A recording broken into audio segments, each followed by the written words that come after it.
Sveiki visi. Kaip ir žadėjau praeitame video, šiame vaizdo įraše pasidalinsiu savo dukros istoriją ir rezultatais naudojant Fitline bazinį rinkinį, tai yra ryto vakaro kokteilis ir omega 3. Pridėjau dar prie bazinio rinkinio omega 3. Kodėl jį pradėjo vartoti ir kokį rezultatą mes turim šiandien. Tai iš tikrųjų jos, kai pasibaigė vasaros atostogos ir prasidėjo metas keltis anksti ir ruoštis į mokyklą, o mums iš tikrųjų atsikelti reikia labai anksti, 5:30, nes po 6:20 mes jau išvažiuojam iš namų. Ir visada pas ją rytai būdavo be galo sunkus, tiek praeitais mokslo metais, užpraeitais ir visais iki šiol buvusiais. Kiekvieną rytą jai būdavo be galo sunku keltis, tai yra nuskambėjus žadintuvui, jinai jo net negirdėdavo, aš ją turėdavau eiti ir pastoviai priminti, kad laikas keltis. Atsikėlus, jai visada skaudėdavo galvą ir pykindavo ir visada sakydavo, mama, aš niekur nenoriu eiti, niekur nenoriu važiuoti. Kita didelė problema buvo refliuksas. Tai reiškia, kad kai ji įsitemdavo arba labai stipriai susijaudindavo, tai yra didelis kažkoks emocinis įvykis, didelis emocinis krūvis, jai pasireikšdavo refliuksas. Ir tai jau kartodavosi laikas nuo laiko ir mane tai neramino. Toliau, kaip ir daugeliui vaikų, mokykloje jai tikrai būdavo labai sunku susikaupti, nusėdėti, įsiklausyti, daryti užduotis, kurias prašo mokytoja, todėl kad tiesiog būdavo didelis išsiblaškymas ir didelis nuovargis. Ir namo, aišku, jinai grįždavo pavargusi. Na ir dar vienas dalykas, kuris mums išsisprendė, bet tai nebuvo kaip ir priežastis, dėl ko pradėti gerti Fitline produktus, bet džiaugiamės rezultatu, tai yra jai ant kaktos, kaip ir daugeliui paauglių, buvo daug smulkių spogelių.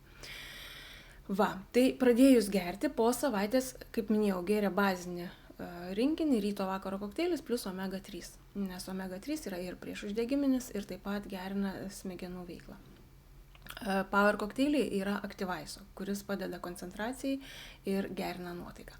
Tai jau po savaitės jį jautėsi žymiai geriau, refliukso nebeliko išvis. Per šitą laikotarpį, nuo rugsėjo iki dabar, jisai buvo pasireiškęs tik vieną kartą, kuomet buvo tikrai labai sudėtinga situacija ir jį labai stipriai susijaudino.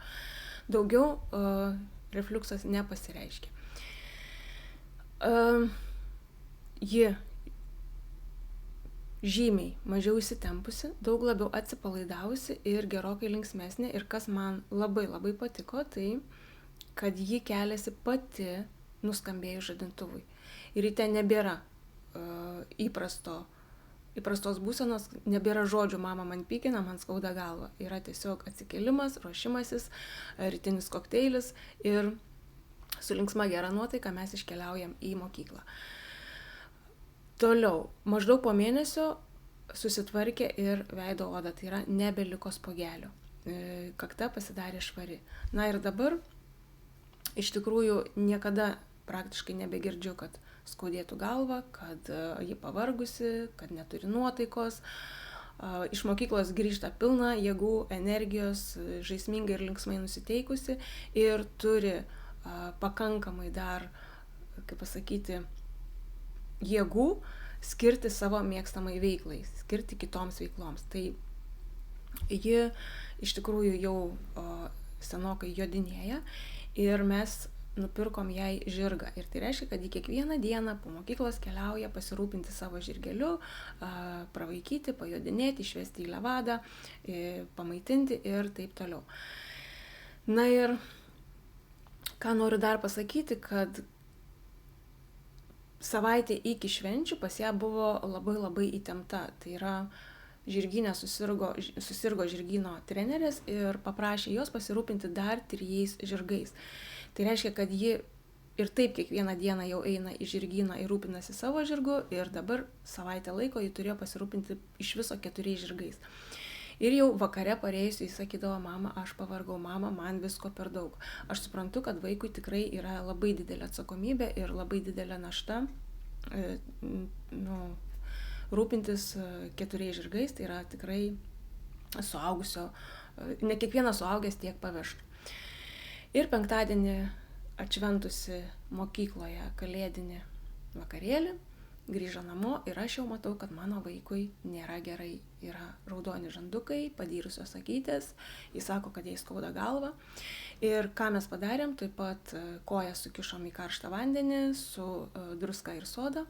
Taip pat ištryniau aš ją su eukalipino tepalu, krūtinę, nugarą, padus. Na ir žinoma, sugirdžiau karštą celšiutą, kuris yra antioksidantas, padeda ląsteliai kovoti su visokiom infekcijom, virusais, tai yra stiprina mūsų imunitetą.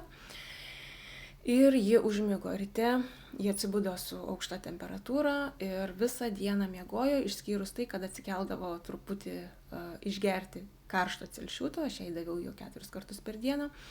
Ir tą dieną jinai praktiškai nieko nevalgė, tik tai kelis obuoliukus. Tai reiškia, kad ji išmiegojo visą naktį, visą dieną ir dar vieną visą naktį. Ir sekmadienio ryte ji man atsikėlė jau visiškai sveika, bet tą dieną mes dar neleidau ją eiti į žirgyną, dar ji pabuvo namuose, bet nebuvo jokių liekamųjų reiškinių, kas visada pasireikšdavo po aukštos temperatūros, tai prasidėdavo didelė stipri sloga ir kosulys, kuris tęsdavosi mėnesiais, kartais net ilgiau, ir tai būdavo tikrai problema sustabdyti šitą kosulį. Tai dabar, sakykime, kad liga sustojo toj stadijoje, kuomet ji neišsivystė į nieką daugiau. Ir aš manau, kad tai yra būtent šito papildo, antioksidanto, celšiuto dėka. Lygiai taip pat dėka ir tų papildų, kuriuos jinai geria jau nuo rugsėjo mėnesio, nes jie taip pat stiprina mūsų kūną, mūsų organizmą. Na ir dar vienas, kurį aš jai pastoviai duodu purkštis, tai yra IB5, kuris naikina virusus. Ne tik, kad nepatektų jie iš išorės, bet ir taip pat nuėję į plaučius padaro kaip apsauginę plėvelę, kad ten pasidaro terpė nebetinkama jiems daugintis ir plėstis. Na, manau, kad būtent todėl mes ir labai greitai suvaldėm šitą jos problemą, ligą. Va, tai tokie mano 14-metės rezultatai. Ir iš tikrųjų, kodėl dalinuosi, todėl kad mums vaikai yra labai labai svarbus ir kai serga mūsų vaikai, mes patys negalim jaustis pilnatviškai laimingai ir džiaugsmingai. Todėl tiesiog būkite sveiki, būkite džiaugsmingi, būkite laimingi ir jeigu jūs ieškot sprendimų savo ar savo vaikams, ar kitiems artimiesiems, tai būtinai susisiekite su manim ir mes rasim jums patį geriausią variantą. Ir iki gruodžio mėnesio pabaigos dar galioja akcijos būtent papildomiems Fitline produktams. Va, tai ką, gražių švenčių, gražaus tarp šventinio laikotarpio ir iki kitų susitikimų.